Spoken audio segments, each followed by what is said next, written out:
questions. One, on the 60 days that Governor Walz has to respond, what exactly is the condition that he needs to meet for this funding to be released back to his state? I just wasn't really clear on that. And secondly, on Iran, while you're here, can you explain to the American people why the United States would need to strike Iran to stop them from getting a nuclear weapon if the United States obliterated their enrichment program last summer? Well, I'm not going to make any news on Iran today, Caitlin. I'll let the president make those announcements. As you know, he is sending 2 of his best negotiators to Geneva tomorrow in order to continue to try to strike the best deal possible for the American people. But the principle is very simple. Iran cannot have a nuclear weapon. If they try to rebuild a nuclear weapon, that causes problems for us. And in fact, we've seen evidence that they have tried to do exactly that. So the president sending those negotiators to try to address that problem. As the president has said repeatedly, he wants to address that problem diplomatically, but of course the president has other options as well.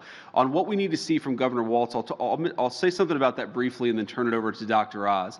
Look, it's actually pretty simple. What we want to see from the governor of Minnesota, from the entire administration there in Minnesota, is some affirmative steps to make sure that the people who are billing us for Medicaid services are actually providing those Medicaid services. The main source of fraud, whether it's a small business or a bigger company, is you have people who are billing the government millions, tens of millions, billions of dollars saying that they're providing a service, but there's no actual confirmation. There's no follow-up to ensure that they're actually providing those services. We want to see that follow-up from Minnesota. Dr. Oz, maybe you can speak to a little bit more about how exactly we want to see that.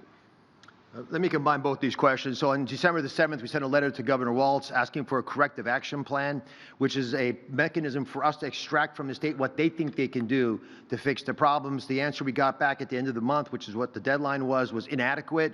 We alerted them to this. We issued guidance that we were going to defer income based on an audit of last quarter's money. So we actually went dutifully through all of the bills that were sent to us. We found that of these high-risk services, roughly half of them, you really couldn't trust the data we were looking at. It's not that the numbers don't add up. The backup to the numbers is not there. So what do we need to have happen? We need to know that the providers actually are the real providers. Oftentimes, there's no person that you can associate with the treatment itself. We need you, after you adjudicate who these providers are, make sure they're not already in trouble for doing bad stuff, and then evaluate all the current providers to make sure they're supposed to be able to provide these services. And there's a whole slew of tools that we can use, including checking before you pay the bill that the bill is legitimate. That prepayment review is incredibly important. It's cumbersome. It's clunky. We wish we didn't have to do it. But I'm going to highlight something that the Vice President mentioned. These are services that we normally would not pay for. They're services we give to you because your family can't do them for you. If it's a hernia operation, there's a dozen people who have credentials, licensing, we can use a scar. But if your service is transporting you to the doctor's office and you can't tell me who actually drove the car and why they billed so much and did the patient even go to the doctor's office, then we have to do our job, which you would want us to do, which is to ask for some backup, and there wasn't any backup. So to echo, 60 days, that's the deadline. We expect to hear back.